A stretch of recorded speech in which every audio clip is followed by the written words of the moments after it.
기도하겠습니다. 은혜가 풍성하시고 자비로우신 아버지 하나님 감사합니다.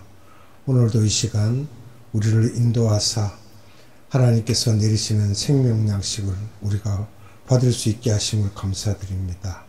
하나님 감사합니다.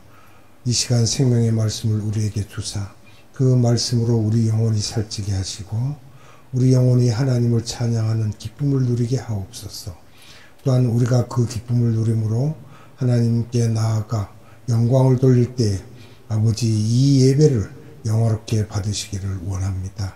성령 하나님 함께하여 주셔서 은혜가 충만케 하여 주시옵소서.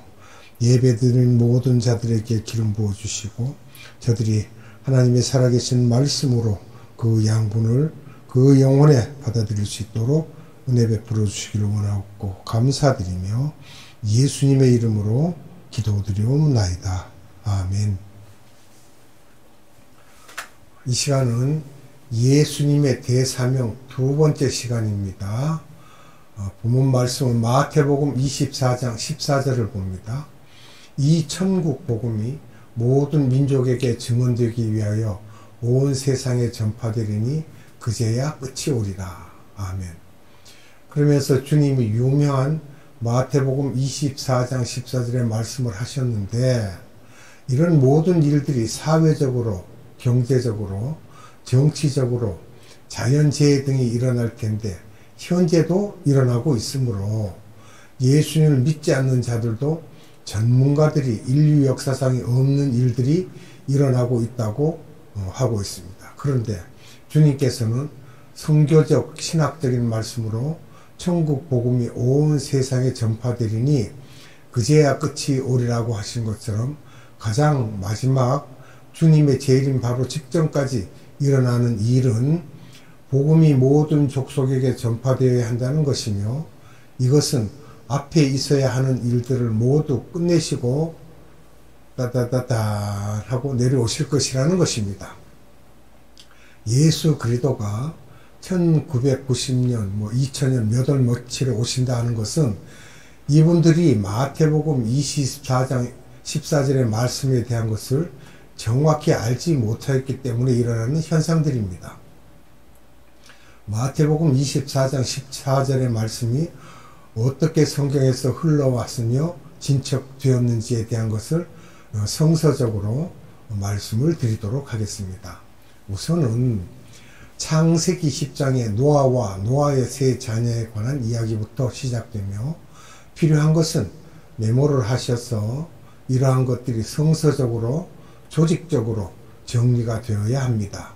창세기 10장에서 노아의 세 자녀의 족보를 보면 야벳 다음에 함의 족보가 나오는데 함의 아들은 4명이며 구스, 미스라임, 붓, 가나안이며 창세기 10장에서는 함의 후손에 관한 이야기가 나오며 또 셈의 후손에 관한 이야기가 나오는데 특히 셈의 후손의 한 줄기가 아브라함의 선조가 된다는 것이 창세기 11장 10절에서 26절에까지 나오는데 계산을 해보면 셈에서 아브라함까지는 10대이며 노아의 세 자녀를 통하여 그들의 후손들이 중동 지역과 북아프리카 지역에 퍼져서 살았으며 창세기 10장에서 11장을 세어보면 70개의 부족이 살고 있었으며 이 부족들이 살다 보니 우리나라로 볼 때 지리산의 한 동네, 한라산 자락의 마을, 백두산 쪽의 마을 등 산간 지역에 흩어져 살면서 사람들이 신기한 것은 마을마다 자기들만의 독특한 문화를 만들어 문화는 다르면서 언어는 하나였던 상황 속에서 그때 언어는 글 쓰는 언어와 말하는 언어가 하나였다는 것입니다. 그렇게 된 후에 하나가 되다 보니 커지고 통치하는 사람도 쉬운 것은 언어가 같았기 때문이며 어떤 한 사람이 쿠데타를 일으켜 권력을 잡으면 그 당시는 세계 지도자를 할 수 있는 상황이었습니다. 그 당시에 세계 지도자로 가장 파워풀한 사람은 니므롯이었습니다. 창세기 10장 8절에 함의 자녀인 구스의 6번째 아들이죠. 니므롯이.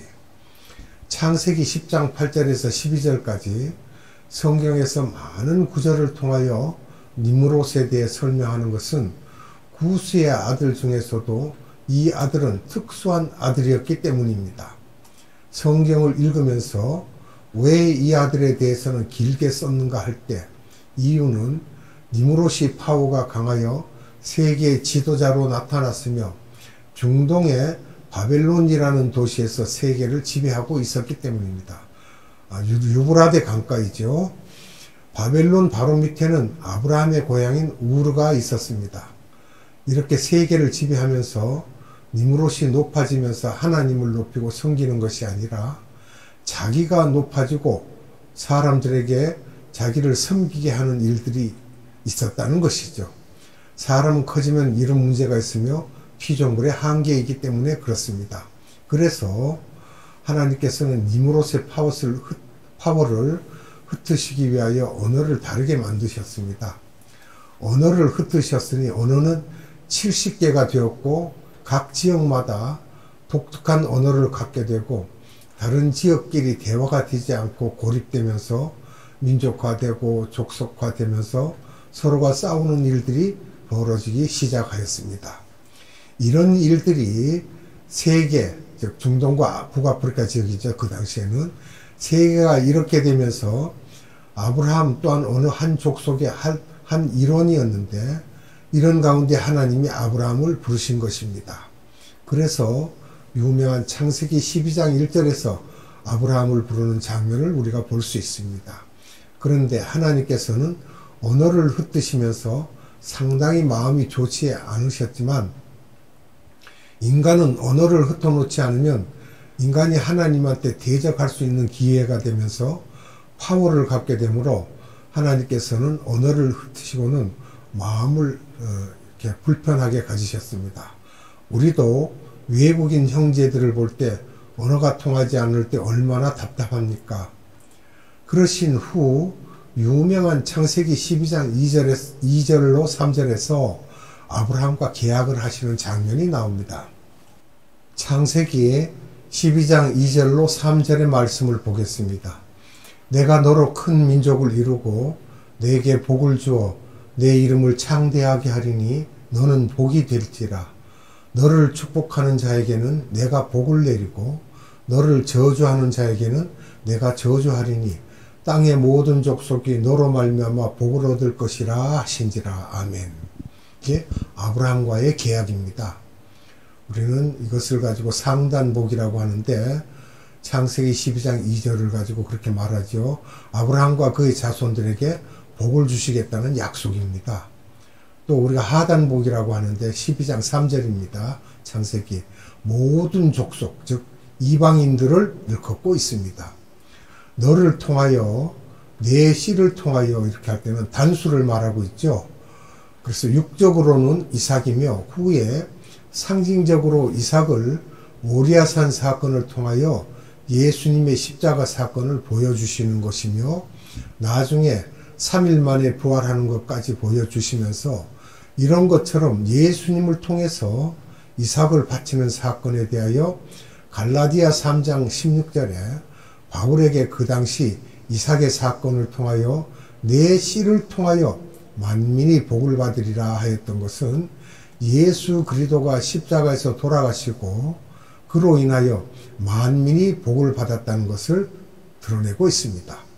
내 씨를 통하여 만민이 복을 받으리라 하였을 때 만민은 그 당시 상황 속에서 만민은 70개의 부락을 얘기하는 것이며 히브리어로는 고임이라는 것은 고이라고 해서 이방 사람들을 족속별로 단수로 말할 때 고이라고 하며 유대인들은 암이라고 하는데 유대인과 이방인을 부르는 단어가 다르며 원어에서 모든 족속 할 때 암밈이라고 하는데 여기에서 My beloved children이란 이 말은 내 사랑하는 자녀들아 라는 말로 이방인이 아닌 유대인을 가리키는 것이며 또 내 사랑하는 이스라엘 자녀들아 라는 말이며 불란서 말로는 my dear friend라는 말입니다.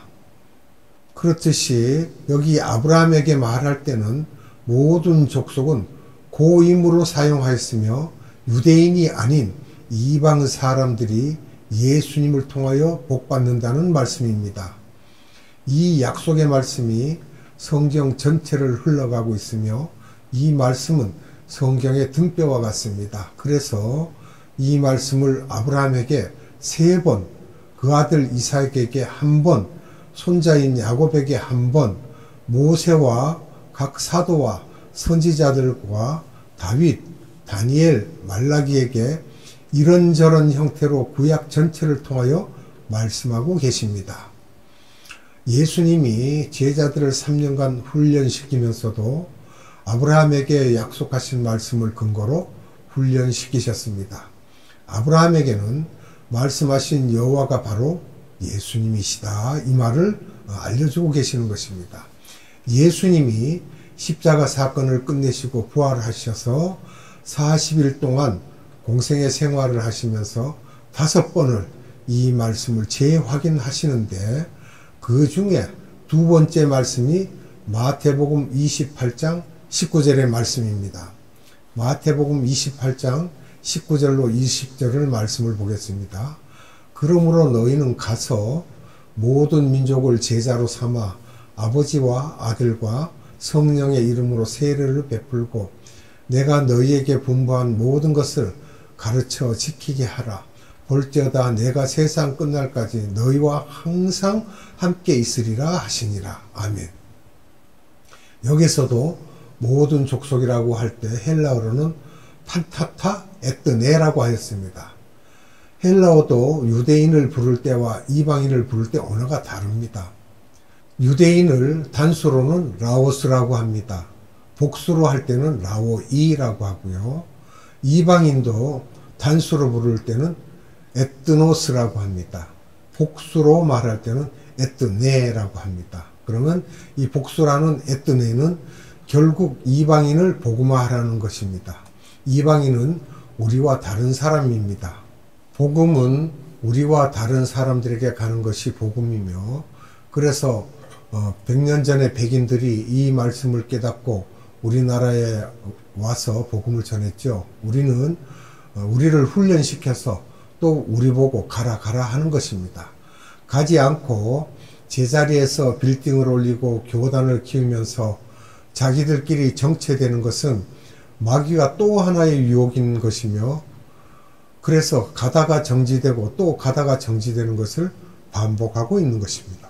겉으로는 선교를 하고 있는 것 같지만 결국에는 내 교회 성장에 더 치중하면서 설교도 교회가 성장해야만 선교를 한다고 하며 성장하게 되면 그 속에서 정치와 파워 게임을 하고 또 편하다 보니 가려고 하지 않으며, 가더라도 자기 교회와 이해 관계와 관계되어서 가는 것이지 주님이 원하시니까 간다고 하지 않으며, 아무리 선교를 한다고 하여도 주님이 보실 때는 효과가 없는 것입니다. 그렇게 하면 너희 교회를 희생하면서 이 일을 하겠느냐는 것이며, 우리는 주님이 원하시는 일이기 때문에 이 일을 한다는 것이며 기본적인 마음가짐의 차이인 것입니다.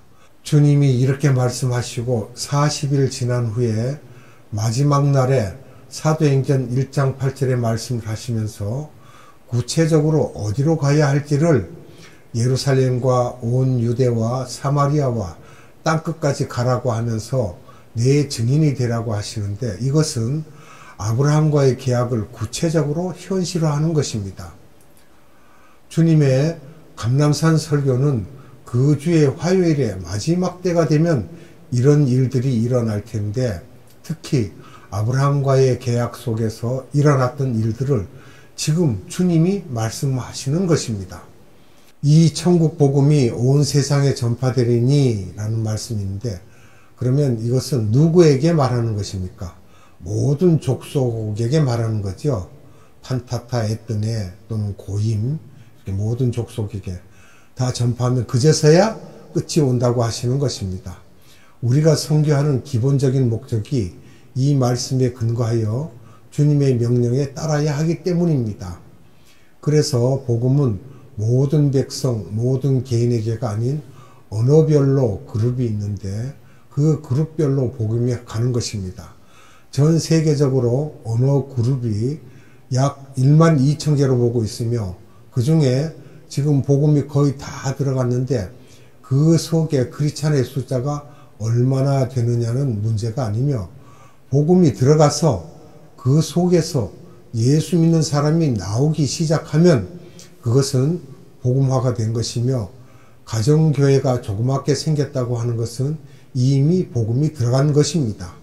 그 안에서 크리스찬의 숫자가 얼마나 되느냐 제자화시키는 것은 또 다른 문제이며 복음을 떨어뜨리는 것이 문제인 것입니다.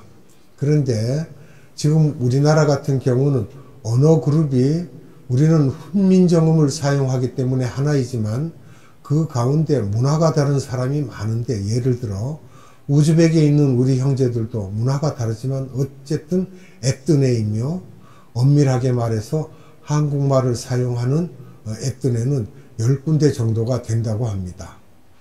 재미동포, 조선족, 고려인, 제일동포 등을 하면 다 다르지만 한국인들은 그 조직 안에서 다 복음화가 되었다는 것입니다.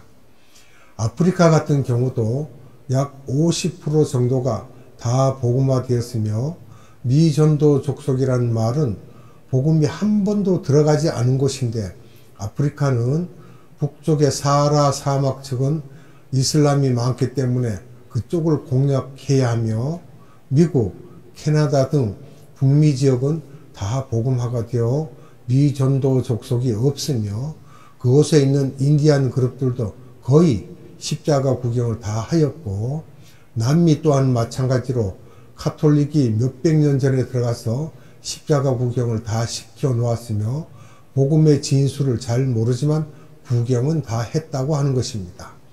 오스트리아나 유럽 또한 다 그러며 모든 개인 하나를 복음화하는 것을 주님이 원하는 것이 아니라 족속별로 그 안에 하나님의 자녀들이 있으며 그런 의미에서 아시아는 세계 인구 80억 중에 3분의 2를 차지하지만 아시아는 카톨릭을 포함하여 기독교인이 3%이며 그 중에 우리처럼 믿는 복음주의 사람은 1%라고 보고 있습니다.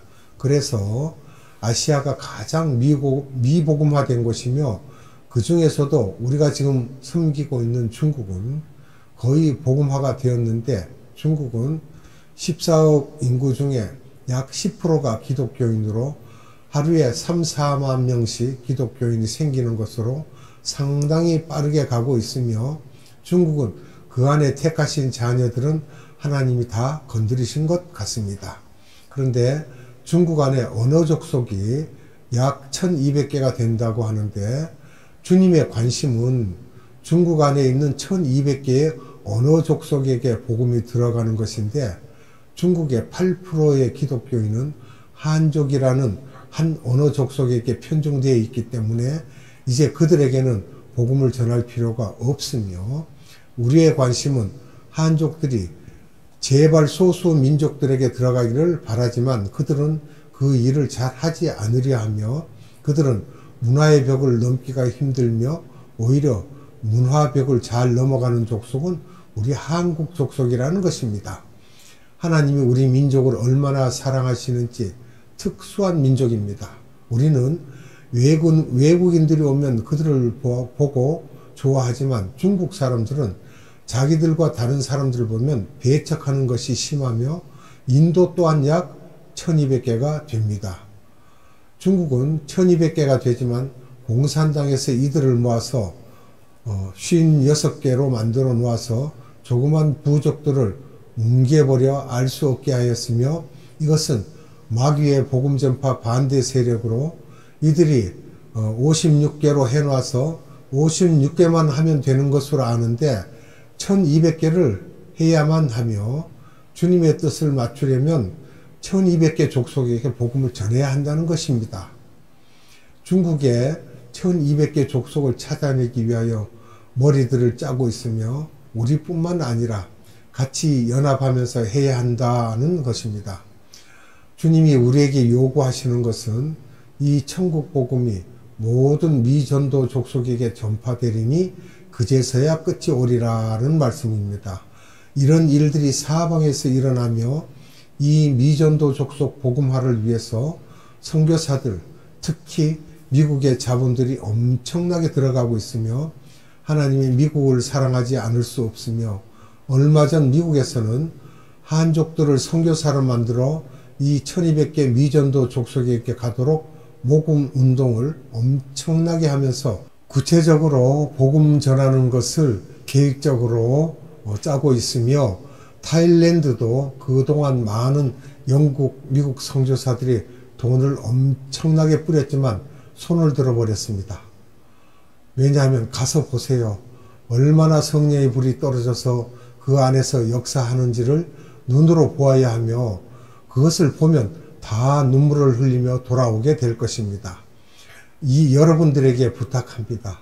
중보 기도에 힘써 주시면 가다가 넘어지더라도 다시 일어날 것이고 이 일은 꼭 이루어져야 하고 이루어질 것입니다.